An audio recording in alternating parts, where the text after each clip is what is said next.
الحمد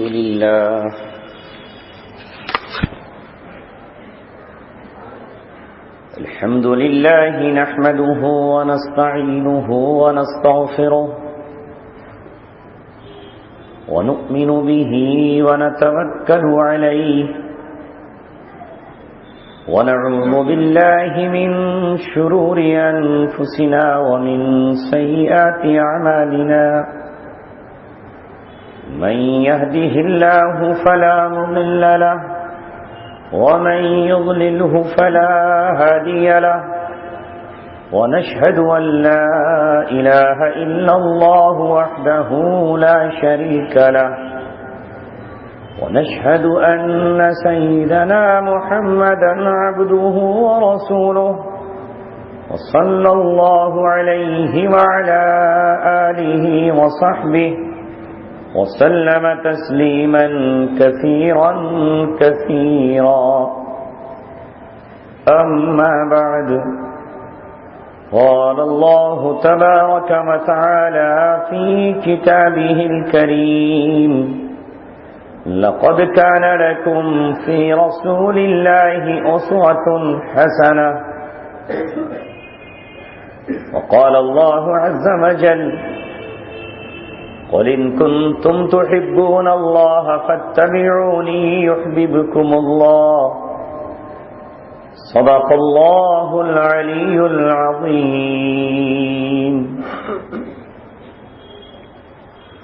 کی محمد سے وفا تو نے تو ہم تیرے ہیں، کی محمد سے وفا تو نے تو ہم تیرے ہیں، یہ جہاں چیز ہے کیا لوح و قلم تیرے ہیں۔ آئے دنیا میں بہت پاک معزز بن کر، لیکن آیا نہ مگر کوئی رحمت عالم بن کر۔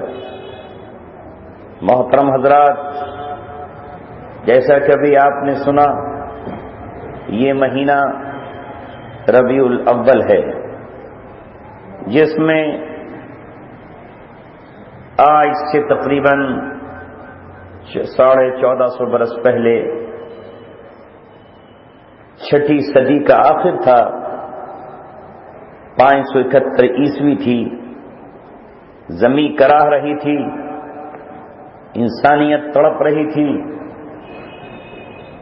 کیا یتیم اور کیا بیوہ، کیا بوڑھے اور کیا ضعیف، کسی کی سننے والا کوئی نہ تھا۔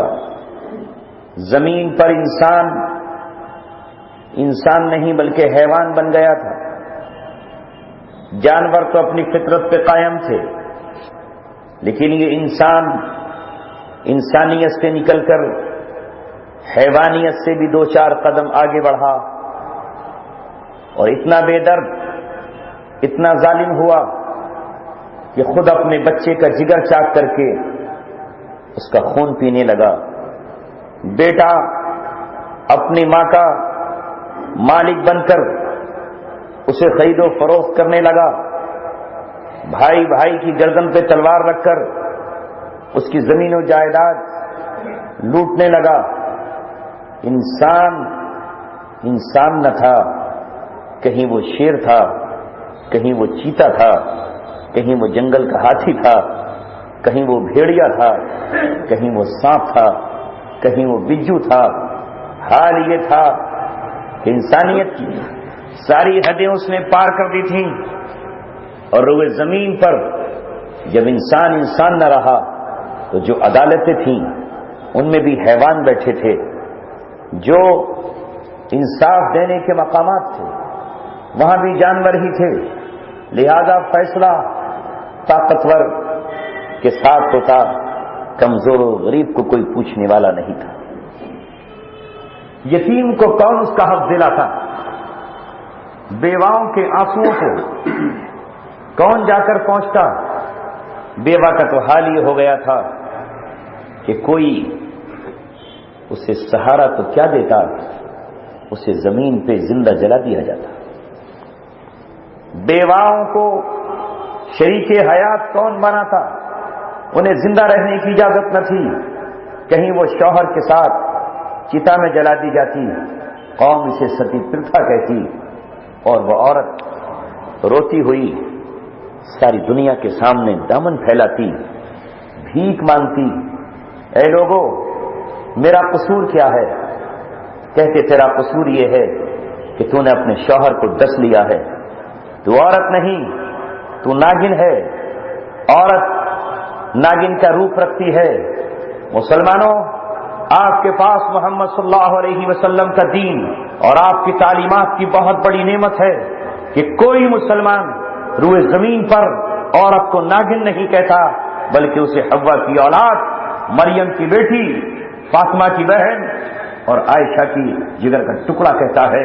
لیکن آپ کے اس ملک میں بھی نہ جانے کتنے لوگ ہیں جو آج تک عورت کو ناگن سمجھتے ہیں اور اس کے نام سے ناگن نام کی فلمیں تک جاری کرتے ہیں۔ کیا میں غلط کہہ رہا ہوں؟ یہ ناگن عورت سانپ کی شکل میں بن کر جو فلمائی جاتی ہے، معصوم ذہنوں میں کیا گھولا جا رہا ہے، نوجوانوں کو کیا بتایا جاتا ہے کہ عورت آن کی آن میں عورت ہے اور ابھی چاہے تو ابھی ناگن بن جاتی ہے۔ یہ ان کی عقیدت ہے، یہ ان کا خیال ہے، ایسا وہ مانتے ہیں۔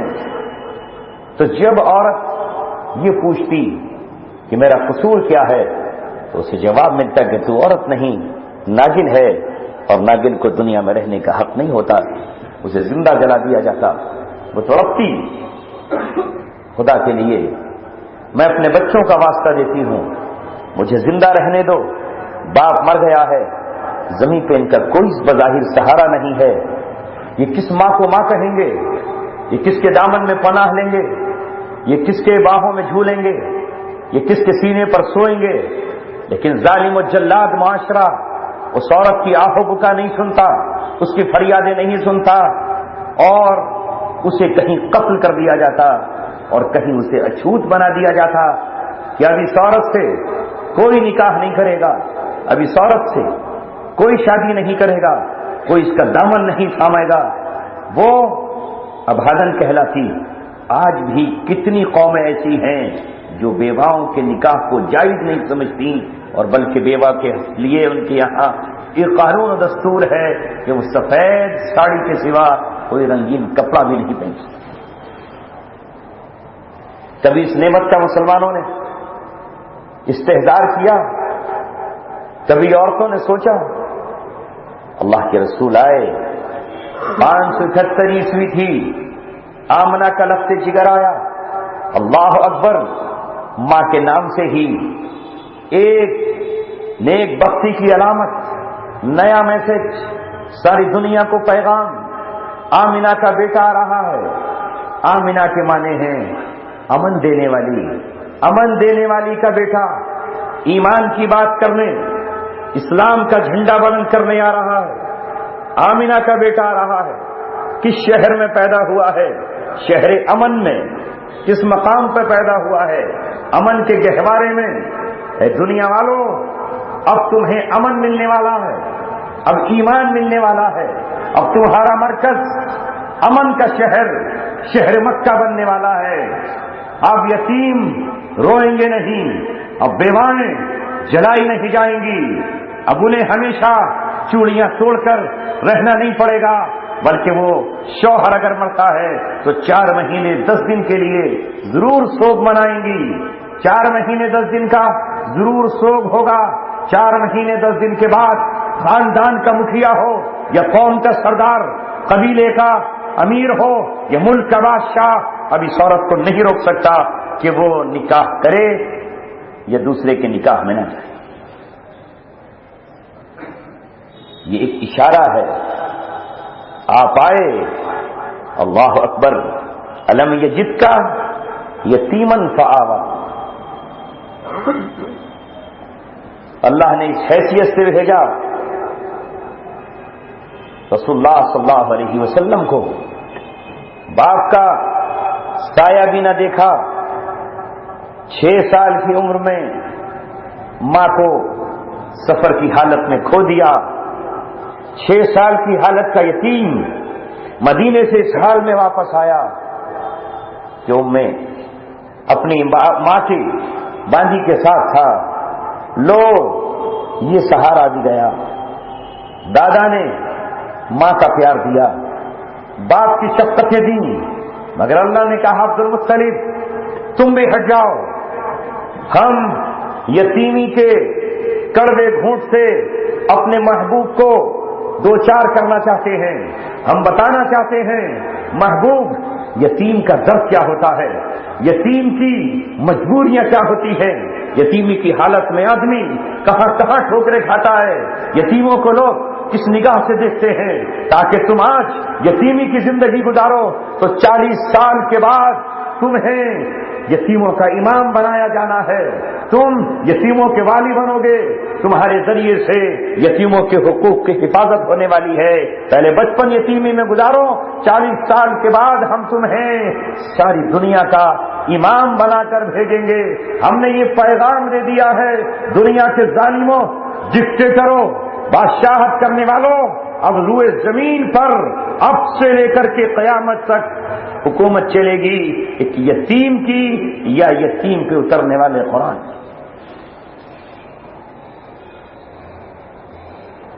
آپ آئے 6 صدی عیسوی کے اخیر میں، 40 سال گزارے، 7ویں صدی کا آغاز تھا، 7ویں صدی کا 10واں سال تھا یا 11واں سال تھا، اللہ تبارک و تعالیٰ نے ڈنکا بجا دیا، آ گیا وہ جس کی بشارت عیسیٰ علیہ السلام نے اپنی قوم کو دی تھی اور ڈرایا تھا، اے میری قوم، اے میری قوم، تم مجھے تو قتل کرنے کی سازشیں کر سکتے ہو، تم میرا گلا دبانے کے لیے رومی حکومت سے گٹھ جوڑ کر سکتے ہو، تم مجھ سے نبرداز نہ ہو سکتے ہو، لیکن میں ایک ایسے نبی کی بشارت سنانے آیا ہوں، یاتی من بعد اسمہ احمد، میرے بعد احمد آئیں گے، وہ اس شان کے ساتھ آئیں گے کہ دنیا کا اندھیرا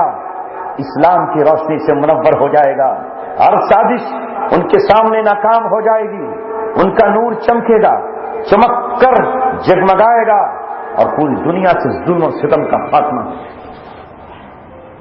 40 سال کی عمر میں فاراں کی چوٹیوں سے، عرب کی سرزمین سے، وادی مکہ اور وادی بطحا سے محمد صلی اللہ علیہ وسلم ابھرے، آواز لگائی، اے دنیا کے انسانوں سدھر جاؤ، جانوروں کی زندگی گزارنا چھوڑ دو، آج کے بعد کوئی بیٹا اپنی ماں کا مالک نہیں ہو سکتا، ماں ماں ہے، جس کے قدموں کے نیچے جنت ہے، آج کے بعد کوئی شخص کسی مظلوم بہن کی آبرو پر ہاتھ نہیں ڈال سکتا، آج کے بعد کوئی یتیم کے مال پر ڈاکہ نہیں ڈال سکتا، آج کے بعد کوئی ظالم کسی مظلوم کو ہمیشہ کے لیے ظلم کی چکی میں نہیں پیس سکتا۔ محمد صلی اللہ علیہ وسلم، یاد رکھو مسلمانوں، جیسا کہ آپ صلی اللہ علیہ وسلم کی زندگی کے بارے میں ہمیں آج یہ تصور دیا جا رہا ہے کہ شاید آپ ہندوؤں کے جوگیوں کی طرح صرف مالا جپنے کے لیے آئے تھے، صرف تسبیح پڑھنے کے لیے آئے تھے، ہرگز ایسا نہیں ہے۔ محمد رسول اللہ صلی اللہ علیہ وسلم سجدہ کرنے کے لیے بھی آئے تھے، اور سجدہ کرنے والی پیشانیوں کو عزت کا مقام دینے کے لیے بھی آئے۔ آج تو ایسا لگتا ہے جب کوئی ہمیں سیرت کی کتاب پڑھ کر سناتا ہے کہ آپ تو شاید بدھ دھرم کے ماننے والے بھکشوؤں کی طرح تھے، آپ نے کبھی زبان سے کوئی بات ایسی کہی نہیں، آپ نے کبھی مقابلہ ہی نہیں کیا، ارے کیوں چھپایا نبی پاک صلی اللہ علیہ وسلم کی زندگی کو؟ ایک مشہور بات، کتنی مشہور بات کہ آپ صلی اللہ علیہ وسلم نے کبھی بد دعا نہیں دی، اور لوگ کہتے ہیں ہاں نہیں تھی بد دعا۔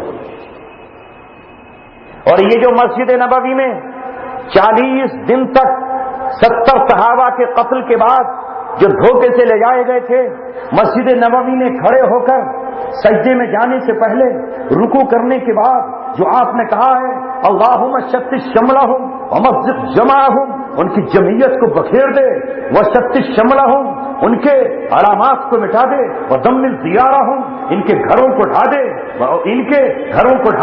اور ان پہ ایسا عذاب برسا، اہلکہم کما اہلکت عاد و ثمود، جیسے تو نے قوم عاد کو اور قوم سمود کو ہلاک کیا ہے۔ زبان محمد رسول اللہ کی ہے اور آمین صحابہ کرام کی ہے، ہم کہتے ہیں کہ نہیں کی ہی نہیں۔ اگر یہ نہ کی ہوتی تو امام ابو حنیفہ اپنی طرف سے کہتے کہ قنوت نازلہ جائز ہے۔ اگر یہ نہ کی ہوتی تو وتر کی نماز میں امام شافعی اور دیگر امام کہاں سے ثابت کرتے؟ یہ تو بدعت کہلاتا، یہ تو ناجائز کام کہلاتا۔ آپ صلی اللہ علیہ وسلم کی یہ روایات منقول ہیں کہ جب کسی علاقے میں یا جب کسی بھی خطے میں ظلم و ستم کے بادل گہرا جائیں تو امت کو اللہ تبارک و تعالیٰ کے نبی نے تعلیم دی ہے، جب تم بے بس ہو، تمہارے ہاتھ بندھے ہوئے ہو اور تم کچھ نہیں کر سکتے ہو، اگر ہاتھ کھلے ہوئے ہیں تو قرآن اجازت دیتا ہے، یاد رکھو قرآن کا قانون، اسلام کا قانون برابری کا قانون ہے۔ کتب علیکم القصاص فی القتل الحر بالحر والعبد بالعبد والانثى بالانثى، اسلام قصاص کے معنی ہے برابر، برابری کا۔ اگر اسلام میں برابری نہ ہو تو پھر یہ بھی تو جنگل راج ہے، جنگل میں شیر پہ کوئی مقدمہ نہیں چلتا، اور لومڑی کو کھا جائے، نیل گائے کو پھاڑ دے، بھینس پہ قبضہ کر لے، ہرن کے بچوں کو مار دے، شیر پہ کون قانون چلاتا ہے؟ بدنصیبی سے آج بھی پوری دنیا پر جنگل راج ہے، چاہے آپ مانیں یا نہ مانیں، سینکڑوں کی مثالیں موجود ہیں۔ آج ہیومن رائٹس نام کی تنظیم تو ہے کہ انسانوں کے حقوق ہیں، مگر انسانوں کو کوئی حق نہیں ہے۔ ہاں اینیمل رائٹس ہیں، جانوروں کے حقوق ہیں، جانوروں کے حقوق ہیں۔ 2-3 مہینے پہلے آپ نے ایک ویڈیو دیکھی ہوگی دلی کی چڑیا گھر کی، دیکھی تھی؟ ہائے ہائے، اسے دیکھنے کے بعد راتوں کی نیند اڑ گئی۔ تو کسی کا لخت جگر تھا، وہ کسی اسکول کا پڑھنے والا بچہ تھا، شیر کو دیکھنے گیا، ویڈیو بنانے کی جستجو میں پیر پھسلا، 12-14 سال کا ایک مسلمان کا بچہ تھا۔ ایسا دردناک منظر، 15 منٹ تک وہ فریاد کرتا رہا، شیر سے معافی مانگتا رہا، ہاتھ ادھر ادھر کر لیے، مگر شیر تو شیر ہے، نہ لوگوں کی گھڑکی سے باز آیا، نہ پتھروں سے اس نے مانا۔ بالآخر اس نے گردن پکڑی اور گردن پکڑ کے اسے لے جا کر کے اس کا خون پی لیا۔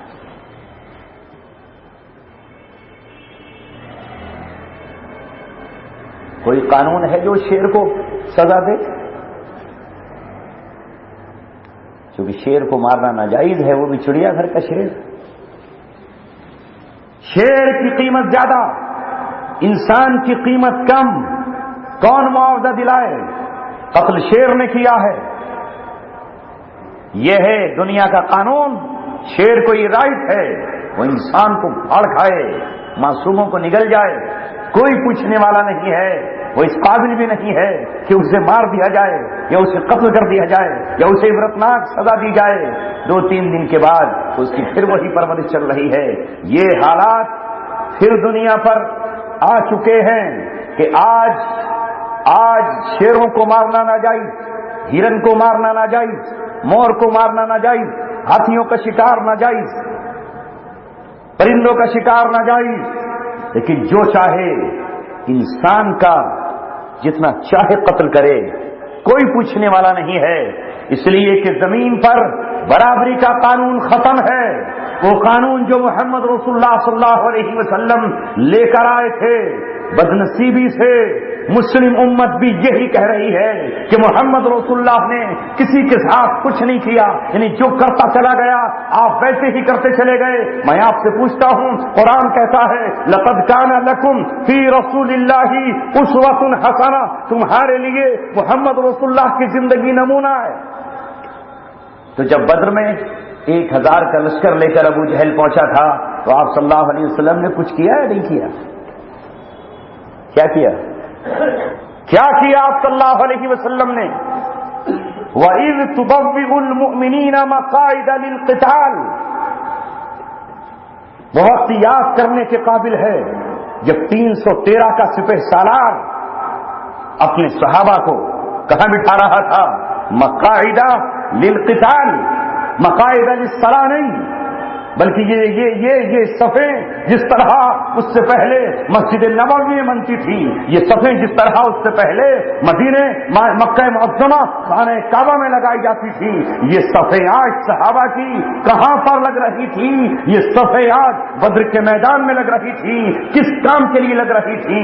دشمنوں سے مقابلے کی لگ رہی تھی۔ محمد رسول اللہ نے یہ نہیں کہا کہ جو صبر میں 13 سال تک ابو جہل واہ کرتا رہا ہوں، اپنے صحابہ سے کہہ دیا ہوتا کہ صبر کے ساتھ کھڑے رہو اور سب کے سب جو ہے وہ ابو جہل کی تلوار کا شکار ہو جاؤ۔ کیا کیا؟ آپ صلی اللہ علیہ وسلم مقابلے پر اترے، کمزوری تھی تو اللہ سے دعا مانگی، اللہ نے فرشتے بھیجے، دنیا نے دیکھا 17 رمضان اسلام کا یہ لشکر 70 کو جہنم رسید کر کے 70 کی ہاتھوں میں ہتھکڑیاں لگا کر کے مدینہ کی طرف ہانک کے لے جا رہا تھا۔ اور کل تک وہی مسجد نبوی جہاں قرآن کی تلاوت ہوتی تھی، جہاں کل تک نماز اشراق ہوتی تھی، جہاں کل مغرب کے بعد اوابین پڑھی جاتی تھی، جہاں تہجد کے وقت تہجد پڑھی جاتی تھی، آج وہاں 68 کفار کے سردار اور ان کے فوجی اس کے ستون سے بندھے ہوئے تھے، اور آج مسجد نبوی ایک قید خانے کی حیثیت پیش کر رہے۔ کیا یہ تاریخ کی سچائی نہیں ہے؟ یہی مسجد نبوی تھی کہ اب اس مسجد نبوی میں میٹنگ ہو رہی ہے، اسلام کا جرنیل، اسلام کا سپہ سالار، مسلمانوں کا امیر، مسجد نبوی کا امام، بیت المقدس میں امامت کرنے والا، سردار انبیاء، معراج پہ اللہ تبارک و تعالیٰ سے راز و نیاز کی گفتگو کرنے والا، فخر رسول، آج مسجد نبوی میں میٹنگ کر رہا ہے۔ یہ میٹنگ کس بات کی ہے؟ کہ اہنسا کا دامن پکڑے رہنا ہے، کچھ نہیں کہنا ہے۔ میٹنگ ہو رہی ہے، عمر بتاؤ ان قیدیوں کے ساتھ کیا کیا جائے؟ سعد بن معاذ تم بتاؤ ان قیدیوں کا کیا کیا جائے؟ اے عبداللہ بن رواحہ تم بتاؤ ان قیدیوں کے بارے میں آپ کی کیا رائے ہے؟ رسول اللہ صلی اللہ علیہ وسلم اپنی کیبنٹ سے مشورہ لے رہے ہیں، آپ کو مشورے کا یہاں اختیار تھا۔ سنا دوں حضرت عمر نے کیا کہا؟ اس لیے میں نے قرآن کی آیت پڑھی ہے، لقد کان لکم فی رسول اللہ اسوۃ حسنہ۔ ساری دنیا کے لوگوں سنو، تمہارے لیے محمد رسول اللہ صلی اللہ علیہ وسلم کی زندگی میں نمونہ موجود ہے۔ میں یہ بات بڑے دکھ کے ساتھ کہہ رہا ہوں، یہ بات میں بڑے کرب کے ساتھ کہہ رہا ہوں، یہ بات دل کی جلن اور سوزش کے ساتھ کہہ رہا ہوں، اس لیے کہ میں نے ان لوگوں کو جن کی طرف امت رہنمائی کی نظر سے دیکھتی ہے، وہ یہ کہتے ہیں کہ انقلاب دنیا میں ویسے نہیں آئے گا جیسے محمد رسول اللہ لائے تھے، دنیا میں انقلاب ایسے آئے گا جیسے خمینی ایران میں لایا تھا، یا ایسے انقلاب آئے گا جیسے ہندوستان میں گاندھی لائے تھے۔ میں نے یہ خبر اخبارات میں پڑھی ہے کہ لوگوں نے یہ کہہ دیا کہ ہمارا آئیڈیل اس ہندوستان کے لیے گاندھی ہیں اور افریقہ کے لیے نیلسن منڈیلا ہیں۔ یہ کہہ دیا لوگوں نے، ہم نہیں جانتے، یہ الگ بات ہے کہ کل اللہ تعالیٰ کی عدالت سے کیا فیصلہ ثابت ہوگا. وہاں تو کہا گیا لقد کان لکم فی رسول اللہ اسوۃ حسنہ، تمہارے لیے محمد رسول اللہ کی زندگی میں نمونہ ہے. یعنی جب تم کبھی اس منزل پر پہنچ جاؤ کہ تمہیں فتح نصیب ہو اور تمہاری قید میں قیدی موجود ہوں تو ان کے بارے میں جب تم کوئی ڈیسیژن لینے چلو تو فیصلہ کیسے کرو گے، کس کو پیش نظر رکھ کر کہو گے محمد رسول اللہ. رائے آئی 7 دن معاف کی، ان سب کو قتل کر دیا جائے. یہ قیدی ہیں، دنیا کا قانون بھی اس بات کی اجازت دیتا ہے کہ قیدیوں کو چاہے آپ باقی رکھیں اور چاہے ختم کر دیں، قتل کر دیا جائے. حضرت عمر کی رائے اس سے زیادہ سخت، اور آپ نے کہا اللہ کے رسول میری رائے یہ ہے کہ ان میں سے ہر ایک کا سر وہ قلم کرے جو اس کا رشتہ دار ہو. میں دیکھ رہا ہوں کہ عباس مقابلے پر آئے ہیں تو عباس حضرت حمزہ کو دے دیے جائیں اور حضرت حمزہ قتل کریں. بنی اسرائیل کا منظر دہرائیں ہم، وہ بنی اسرائیل جنہوں نے بچڑے کی پرستش کی تھی، انہوں نے بھی بچڑے ہی کی پرستش کی ہے.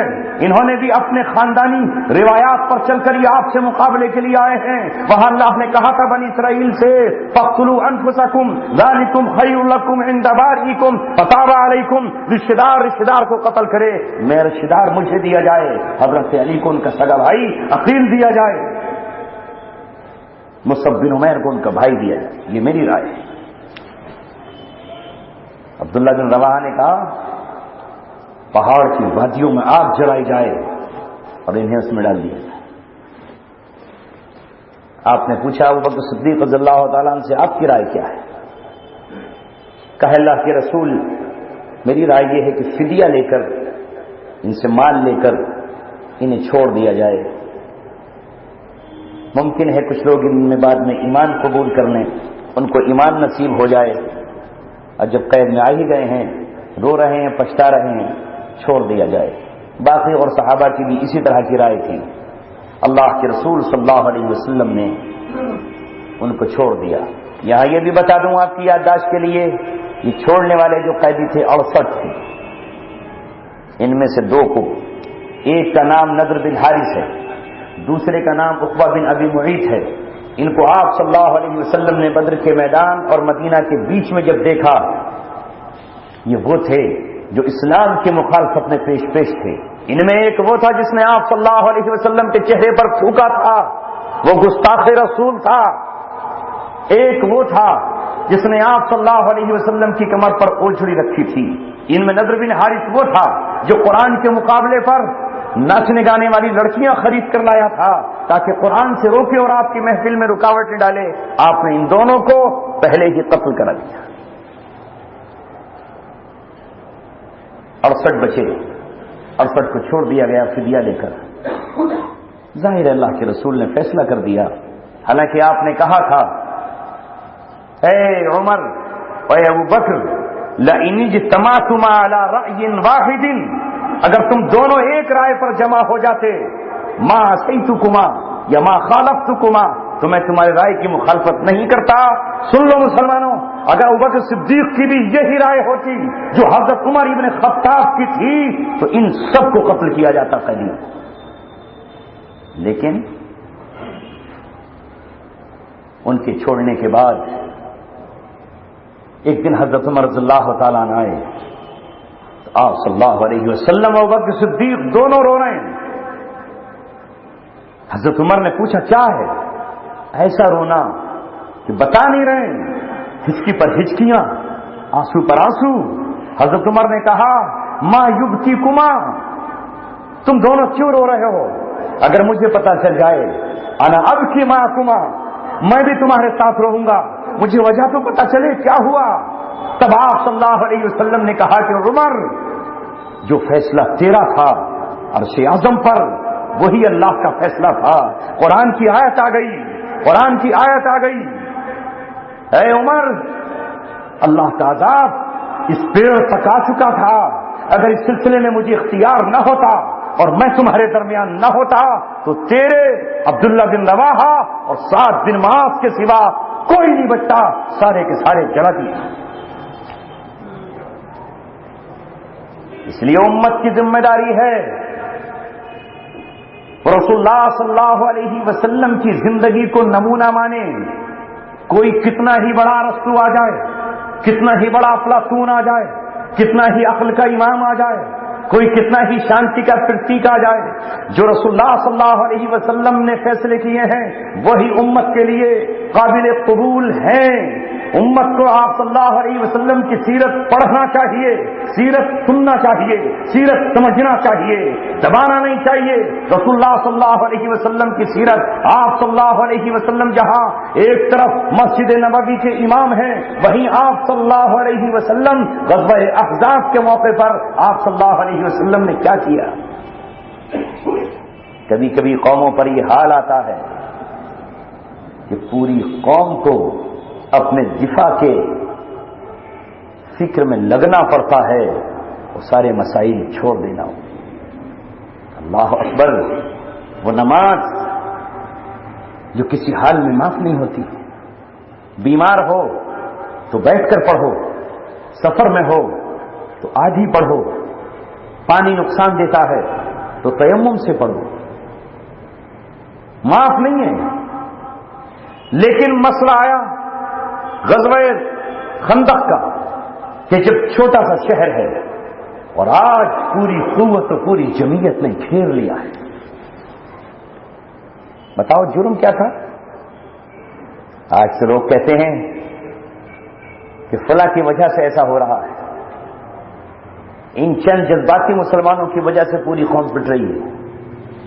لیکن کوئی بتائے تو صحیح، یہاں تو مکہ کے رہنے والے مکہ کو چھوڑ کر چلے آئے، حرم میں پیدا ہونے والے حرم کو چھوڑ کر چلے آئے، باپ ان کے حوالے کرائے، سب کچھ دے آئے، کچھ نہیں تھا، صرف وہ کپڑا جسم پر تھا جو جسم سنبھال سکتا تھا۔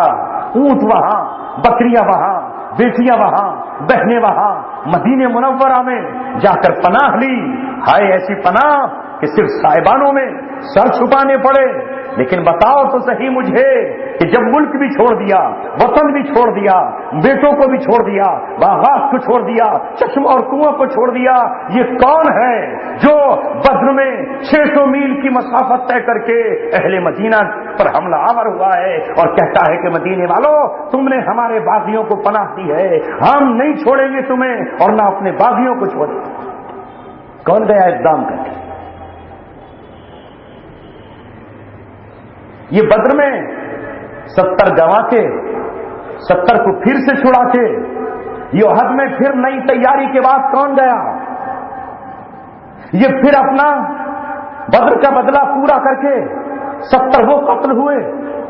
ابو سفیان نے کہا تل کا بھی تل کا، یہ جنگ پچھلی جنگ کے برابر ہو گئی، پہلے تم نے ہمارے 70 ہلاک کیے، اب ہم نے تمہارے 70 قتل کیے۔ حالانکہ رسول اللہ نے جواب دے دیا نہیں ابو سفیان تیرا کہنا غلط، قتلانا فی الجنہ وموتاکم فی النار، میرے مقتول جنت میں ہیں، تیرے مقتول جہنم میں ہیں۔ برابر کہاں ہوئی؟ تو دنیاوی اعتبار سے برابر سمجھ رہا ہے، تو دنیا کی آنکھ سے دیکھ رہا ہے، تو ہماری آنکھ سے دیکھ، میرے جنت کی وادیوں میں ہے، میرا چچا سردار جنت میں ہے جو شہداء کا سردار ہے۔ لیکن ان 70 کا خون پی لینے کے بعد، برابر کر لینے کے بعد بھی تو پھر نئی تیاری کے ساتھ یہ احزاب میں پہنچے ہیں۔ اب یہود کو بھی ملا لیا، اب نصارہ کو بھی ساتھ میں قبائل کو ملا لیا، اور سارا عرب چڑھ دوڑا۔ کیا قصور تھا محمد رسول اللہ کا کہ آج محمد رسول اللہ کی فوج اس پوزیشن میں نہیں ہے کہ احد کی طرح مقابلہ کر سکے یا بدر کی طرح مقابلہ کر سکے؟ محمد رسول اللہ نے آج مدینے کے دفاع کے لیے پہاڑوں کے سینے کو چیر دیا، اور محمد رسول اللہ نے پہاڑوں کو چیر کر ان کے نیچے سے پانی نکالا اور اپنی بہن بیٹی اور اسلامی سلطنت کی حفاظت کی۔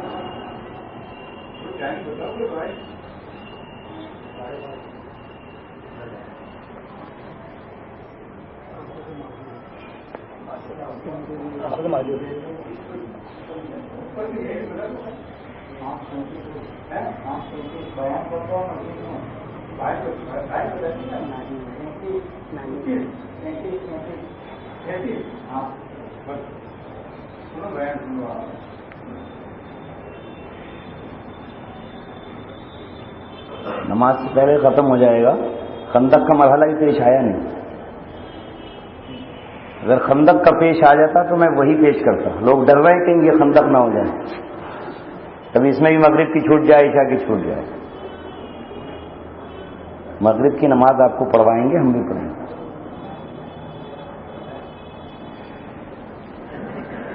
اللہ اکبر.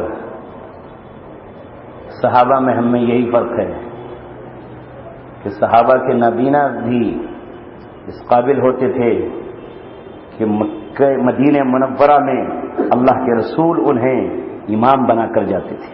عبداللہ ابن ام مکتوم کو مدینہ کی امامت نابینا صحابی کے سپرد کر کے 2 یا 3 مرتبہ نبی پاک صلی اللہ علیہ وسلم محاذ فرماتے. آج تو ماکھے والوں کا کیا تھا. خیر، جب یہ مرحلہ آیا تو آپ صلی اللہ علیہ وسلم نے خندقیں کھودی اور تمام سیرت کی کتابیں کھنگال لیجیے. بخاری کی کتاب المغازی پڑھ لیجیے. سب میں ملے گا کہ ایک دن ایسا شدید دفاع کا مرحلہ پیش آیا کہ 4 نمازیں محمد رسول اللہ صلی اللہ علیہ وسلم نے قضا کی، ہو نہیں گئیں قضا کی. ظہر، عصر، مغرب، عشاء اور دفاع کیا. ایسا دفاع کہ دشمن سمجھ گیا کہ مدینے میں قدم رکھنا آسان نہیں ہے. لہذا اللہ کے رسول صلی اللہ علیہ وسلم نے اس بار اللہ تبارک و تعالیٰ سے نصرت مانگ لی اور اس غزوہ احزاب کے موقع پر وہ بد دعا دی. آپ نے فرمایا اللہ ان کی قبروں کو آگ، ان کے گھروں کو آگ سے بھر دے جنہوں نے تیرے نبی کو تیری معراج اور تیری نماز سے روک دیا ہے. دعا قبول ہوئی. آندھیاں آئیں، طوفان آیا، برفیلی ہوائیں آئیں، اونٹ بدک گئے، گھوڑے بھاگ گئے، خیمے اکھڑ گئے، دل بکھر گئے اور سب کے سب اپنی تنابیں اکھاڑ کے واپس لے گئے. جب وہ واپس جا رہے تھے حضرت نبی پاک صلی اللہ علیہ وسلم نے کہا الان نغزوہم ولا یغزوننا. اب کفر کی طاقت ٹوٹ گئی ہے، اب ہم باندھیں گے اونٹوں پر کجاوے، اب ہم کسیں گے گھوڑوں پر زینے، یہ ہم پر چڑھ کر نہیں آئیں گے. اب ہم نکلیں گے مکہ کی طرف، اب ہم جائیں گے خیبر کی طرف. لقد كان لكم فی رسول اللہ اسوۃ حسنہ. پڑھتے چلے جائیے. میرے آقا کی مکی زندگی بھی ہے، مدنی زندگی بھی ہے، یتیموں کی کفالت بھی ہے، غریبوں کو کھلانا بھی ہے، قیدیوں کو چھڑانا بھی ہے، غلاموں کی آزادی بھی ہے، صلح حدیبیہ بھی ہے، فتح مکہ بھی ہے، فتح خیبر بھی ہے، تبوک کی طرف روانگی بھی ہے. لہذا امت کو کہیں اور جانے کی ضرورت نہیں ہے. اس کو جب جیسے حالات پیش آئیں وہ آپ صلی اللہ علیہ وسلم کی اتباع اور آپ کی اقتداء کرے، کسی اور کی نہیں. فلسفہ کسی اور کا نہیں چلے گا. فلسفہ وہی چلے گا امن کا ہو یا جنگ کا ہو. محمد رسول اللہ کی زندگی میں امن بھی ہے، جنگ بھی ہے، معافی بھی ہے، انتقام بھی ہے. غزوہ خیبر کے موقع پر ایک عورت نے آپ صلی اللہ علیہ وسلم کو گوشت میں ملا کر زہر دے دیا. جس زہر نے آپ کی زبان پر رکھتے ہی بتا دیا کہ مجھ میں زہر ہے، تھوک دیجیے. آپ نے تھوک دیا، لیکن ایک صحابی کو اس کا پتہ نہ چلا. ان کے جسم سے وہ زہر نیچے اتر گیا، ان کے پیٹ میں وہ بوٹی چلی گئی گوشت کی. اس زمین پہ ملک بسمل کی طرح تڑپے اور ان کا انتقال ہو گیا. آپ صلی اللہ علیہ وسلم نے اس عورت کو قرآن کے سامنے رکھ کر اسلامی عدالت میں قصاص کی سزا سنائی اور اس کو قصاصاً قتل کیا. آج ایسا ہو جائے تو پوری دنیا میں ہلہ کاٹ دو گے آپ. شانتی کے جھنڈے لے کر نکل کھڑے ہو گئے. اسلام میں یہ نہیں ہے عورت کا قتل، اسلام میں نہیں ہے عورت کا قتل. چاہے وہ عورت پہلے قتل کر چکی ہو. درے بن سما نام اور وہ تو سیرت کہاں پڑے. درے بن سما نام کا بوڑھا ہے جو غزوہ حنین میں آیا ہے، آنکھوں سے نابینا ہے، 80 سال کی اس کی عمر ہے. جنگ کی فتح کے بعد محمد رسول اللہ صلی اللہ علیہ وسلم نے اس کی گردن منوائی ہے. کیوں آیا جنگ میں؟ بوڑھا تھا تو گھر بیٹھتا، یہ نابینا ہو کر کیوں آیا یہاں؟ کوئی معافی نہیں. آپ صلی اللہ علیہ وسلم نے اسے، لہذا فقہا نے رسول اللہ کی زندگی اور قرآن کو سامنے رکھ کر یہ بات کہی ہے کہ وہ بوڑھا جو جنگ میں مشورے دے رہا ہو یا جنگ میں شریک ہو، وہ فوجیوں کے حکم میں ہے، اس پہ ہاتھ اٹھایا جائے گا۔ آج جو مشہور ہو گیا ہے کہ یہ نہیں اور وہ نہیں، وہ عورت جو جنگ میں شریک ہو وہ قتل کی جائے گی جب جنگ ہوگی اس سے، تو ایسے نہیں اسے چھوڑ دیا جائے گا فوری وردی میں، جو کہ یہ عورت ہے، مہیلا ہے۔ اور جب دنیا کا نظام ہی بدل جائے کہ مہیلائیں ہی فوج میں ہو، تو اللہ کے رسول صلی اللہ علیہ وسلم کی زندگی کو سامنے رکھ کر جب تک ہم نے اپنا نظام ترتیب دیا، رب کعبہ کی قسم، دنیا سکون سے بھری رہی، اطمینان سے بھری رہی، انسان کو انسان، جانوروں پر بھی ظلم نہیں ہوتا تھا، بھیڑیے بھی سکون سے اپنے بھٹ میں رہتے تھے، اور بکریاں اطمینان کے ساتھ اپنے گھاٹوں پر پانی پیتی تھیں۔ جب سے ہم نے آپ صلی اللہ علیہ وسلم کی زندگی کو چھوڑا اور ہاتھ باندھ کر کسی نے گاندھی کا فلسفہ اپنایا تو کسی نے نیلسن منڈیلا کی طرح جیل میں رہ کر ہی آزادی کے خواب دیکھے، یہ آزادی نہیں ہوتی، یہ آزادی نہیں ہوتی، آزادی کے بعد بھی پھر غلامی ہوتی ہے، وہ غلامی ہوتی ہے کہ جس غلامی میں قرآن کو نہیں آنے دیا جاتا۔ ہمیں پھر سے اپنے قافلے کو سنوارنا ہوگا، قرآن سامنے رکھنا ہوگا، ظلم نہ عیسائی پر ہوگا، نہ یہودی پر ہوگا، نہ مسلمان پر ہوگا۔ آج پوری دنیا میں جس کو چاہے چھوٹ ہے، ہمارے نبی کی شان میں جو چاہے گستاخی کرے، کوئی کچھ کہنے والا نہیں ہے، بلکہ دلی میں بیٹھا وحید الدین لکھے کہ ہر ایک کو آزادی ہے، سلمان رشدی نے جو لکھا وہ صحیح ہے، لکھنے دو، آزادی ہے، اسلام تو آزادی کا قائل ہے۔ تو ہم پوچھیں کہ اسلام تیری بیٹی کے ساتھ زنا کا قائل ہے؟ اسلام ماں کے ساتھ زنا کا قائل ہے؟ اسلام ڈاکہ ڈالنے کا قائل ہے؟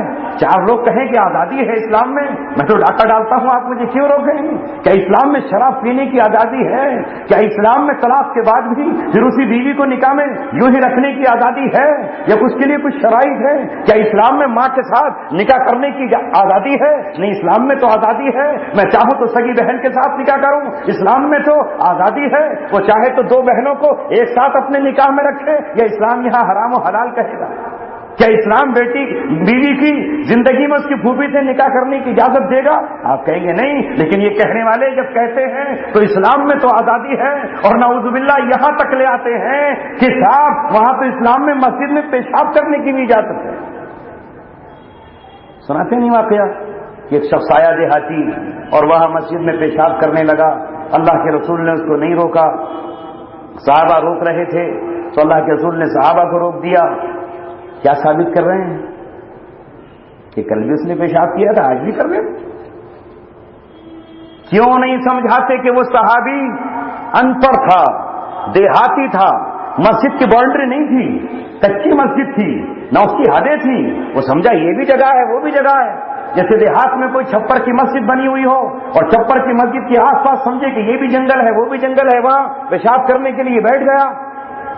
آپ صلی اللہ علیہ وسلم نے سمجھ لیا کہ بیچارہ ان پڑھ ہے، نادان ہے، دیہاتی ہے، پھر اس کو سمجھایا کہ یہ ہماری مسجد ہے، لیکن اس سے یہ نتیجہ خلاص نہیں کیا جا سکتا کہ مسلمان اپنی مسجدوں کے دروازے کھول دیں اور کفار سے کہیں کہ آؤ یہ ہم نے تمہارے لیے بہت خوبصورت ٹوائلٹ بنا دیا، نعوذ باللہ۔ واللہ ما نہرنی واللہ ما قہرنی، اگر یہ بات ہے تو نبی پاک صلی اللہ علیہ وسلم نے فتح مکہ پر جہاں یہ اعلان کیا کہ ابو سفیان کے گھر میں داخل ہونے والا امن میں ہے، تو وہاں یہ کیوں کہا کہ عبداللہ بن قتل کے ساتھ 14 آدمی ایسے ہیں جو جہاں بھی پکڑے جائیں انہیں قتل کر دیا جائے؟ اور عبداللہ بن قتل خانہ کعبہ کے اندر پناہ لی اس نے، صحابہ نے آ کر پوچھا اللہ کے رسول وہ تو کعبے میں ہے، آپ نے فرمایا کعبے کے پردوں سے بھی اپٹا ہوا ہے تو اسے قتل کر۔ کیوں؟ وہ گستاخ رسول تھا، اس کے پاس 2 باندیاں تھیں جو اس طرح کی شاعری کرتی تھی جو آپ کی شان میں گستاخی ہوتی ہے، لہذا اس وقت سے لے کر کے آج تک ابن تیمیہ سے لے کر کے علماء حق کا یہ فیصلہ ہے کہ گستاخ رسول کی توبہ بھی قبول نہیں ہے، گستاخ رسول کی سزا صرف اور صرف قتل ہے۔ اب یہاں لکھ رہے ہیں کہ نہیں، یہ تو آزادی ہے، آزادی کی حدود ہے اسلام میں۔ اگر آزادی ہے تو پھر آج مسلمان ہے کل مرتد ہو جائے، آزادی ہے؟ نہیں ہے آزادی۔ اسلام سے پہلے تو آزادی ہو سکتی ہے، لیکن جب اسلام کے اندر داخل ہو گیا تو اب اسلام چھوڑنے والا یہ مرتد ہے۔ من بدل دینہ فاقتلوہ، یہ اسلام کا قانون ہے کہ 3 دن تک اس پر توبہ پیش کی جائے گی، اسے دنیا اور آخرت کے عذاب سے ڈرایا جائے گا کہ تو پہلے مسلمان تھا پھر توبہ کر لے، لیکن 3 دن توبہ کے بعد اگر وہ باز نہیں آتا تو اسلامی عدالت کی سزا اس کے حق قتل ہے۔ یہ کہتے ہیں آزادی ہے؟ کیا کہتے ہیں؟ ارے صاحب آزادی ہے، کہاں آزادی ہے؟ اسلام کی آزادی کا فائدہ اٹھا کر ننگے رہنے کی آزادی ہے، پردے کی آزادی نہیں۔ اے مسلمانوں، سوچو، غور کرو، رسول اللہ صلی اللہ علیہ وسلم کی پوری زندگی پر ہمیں عمل کرنا ہے۔ وقت آیا نماز کا تو نماز پڑھنی، مہینہ آیا رمضان کا تو روزے رکھنے ہیں، دفاع کا مسئلہ آیا امت کی تو دفاع کرنا ہے، اپنی آبرو کی حفاظت کا مسئلہ آیا تو آبرو کی حفاظت کرنی ہے، مسجد کی حفاظت کا مسئلہ ہے تو مسجد کی حفاظت کرنی ہے، اور اگر کوئی ناحق کسی کو ستاتا ہے تو اسلام کا قانون ہے وَإِنِ اعْتَدَىٰ عَلَيْكُمْ فَاعْتَدُوا عَلَيْهِ بِمِثْلِ مَا اعْتَدَىٰ عَلَيْكُمْ۔ ارے یہ اسلام ہی تو ہے، یہ دین عیسائیت نہیں ہے کہ جو چاہے کرتے رہو، جس نے تم پر زیادتی کی ہے فَاعْتَدُوا عَلَيْهِ تو تم بھی اس پر زیادتی کرو، اسی جیسی اس نے تم پر کی ہے، ہاں اس سے زیادہ مت کرنا۔ تبھی تو برابری کا قانون ہے۔ اس نے قتل کیا تو وارثین چاہے تو یہ بھی اس کا قتل میں مطالبہ کر سکتے ہیں، یہ نہیں کہ اب قاتل زندانہ تک ہے۔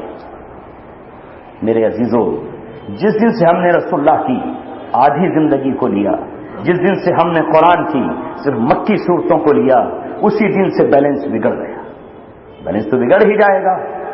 جب ایک آدمی خالی شرٹ پہنے اور پینٹ نہ پہنے تو بیلنس تو بگڑ ہی جائے گا۔ بیلنس جب بنے گا جب دونوں ترازو برابر ہوں۔ اللہ تبارک و تعالیٰ فرماتا ہے ہم نے کتاب بھی اتاری، لوہا بھی اتارا، کتاب یہدی، کتاب رہنمائی کرے، اور حدید لوہا کیوں اتارا؟ وسیف ینصر، طاقت اس لیے اتاری تاکہ اس سے اس کتاب کی مدد کی جائے۔ بن طاقت کی آپ مدد نہیں کر سکتے، کتاب رہنمائی کرے گی، اور سیف جس حدید جو لوہا اتارا ہے وہ ظالموں کے اوپر جب ہوگی تو اسے عدالت میں لا کر کھڑا کرے گی۔ اللہ تبارک و تعالیٰ پھر سے امت مسلمہ کو بھولا ہوا سبق یاد دلا دے، اور جس طرح بالکل مردہ قوم کو اللہ زندہ کرتا ہے، ابھی تو یہ پوری طرح سے مردہ نہیں ہے، اس کو اللہ تبارک و تعالیٰ صرف جگا دے۔ یہ سو گئے ہیں چادر اوڑھ کر، یہ پنجروں میں بند کر دیے گئے ہیں، کاش ان کی پنجروں کی کیلیاں کھول دی جائیں کہ پھر سے نکلیں۔ جس طرح 800 سال تک یہاں انہوں نے انصاف دیا، اسلام دیا، نورانیت دی، برابری دی، یہاں 800 سال اسپین میں دیا، اور دنیا کو تو بس 90 سال ہی گزرے ہیں، ابھی ظلم کا نظام قائم ہوئے زیادہ عرصہ نہیں گزرا ہے۔ اللہ پھر سے امت مسلمہ کا انتخاب فرمائے، یہ اپنے اور بیگانوں سب کے لیے حقیقت میں امن کے علم بردار بن جائیں۔ وآخر دعوانا ان الحمدللہ رب العالمین۔ مختصر سی دعا کریں۔ اللهم صل على محمد وعلى آل محمد كما صليت على إبراهيم وعلى آل إبراهيم إنك حميد مجيد۔ اے اللہ ہمارے گناہوں کو معاف فرما، اے مولا ہماری خطاؤں کو درگزر فرما، تیرے گھر سے تیرے نبی کے دنیا میں آنے والے مہینے میں ہم نے جو کچھ کہا اس کو قبول فرما۔ تیرا بڑا کرم ہے کہ تو نے اپنے حبیب کی سیرت سے ہمیں آگاہ کیا، قرآن کے علم سے سینوں کو منور کیا۔ اے مولا، دنیا کی پچھلی قومیں حق چھپانے کی وجہ سے، حق کو باطل سے ملانے کی وجہ سے ایمان تک سے محروم ہو گئیں، بلکہ ایمان ہی نہیں تیرے یہاں سے غضب، لعنت اور غصے کی مستحق ہوئیں۔ اے اللہ ہمیں ایسے فعل سے محفوظ فرما، ہمیں حق کہنے کی توفیق عطا فرما، حق سننے کی سمجھ نصیب فرما، حق کہنے والے گروہ میں ہمیں شامل فرما، حق پرستوں کی جماعت میں ہمارا اندراج فرما۔ اے اللہ حق کے لیے جئیں، حق کے ساتھ زندہ رہیں اور حق ہی پر ہماری موت فرما۔ اے مولا یہاں جتنے لوگ تیرے دین کی بات سننے کے لیے بیٹھے، ان کے بیٹھنے کو قبول فرما، یہ ان کی گھڑیاں اتنی قیمتی بنا دے کہ جنت ان کے لیے الاٹ کر۔ اے مولا اس وقت کو کل قیامت میں اتنا قیمتی بنا دے کہ یہی مجلس آخرت میں ہمیں جنت کے حصول کا ذریعہ بن جائے۔ پوری دنیا میں جو بھی ظالم ہوں مولا تو ان کو پکڑ لے، ان کے ہاتھوں کو قلم کر دے، ان کی طاقت کو چھین لے۔ تو ظالموں کو بھی جانتا ہے، مظلوموں کو بھی جانتا ہے۔ اے اللہ ہمارے پاس وہ آنکھ نہیں، وہ ذریعہ نہیں کہ ہم کوئی فیصلہ کر سکیں، تیرے یہاں سب ہیں۔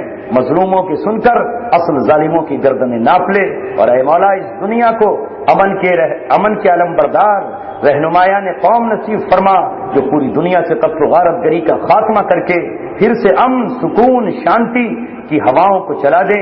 اے مولا ہماری دعاؤں کو اور یہاں آئے ہوئے ہر فرد کی دعا کو اپنے حبیب کے طفیل قبول فرما۔ سبحان ربک رب العزت عما یصفون، سلام المرسلین والحمد للہ۔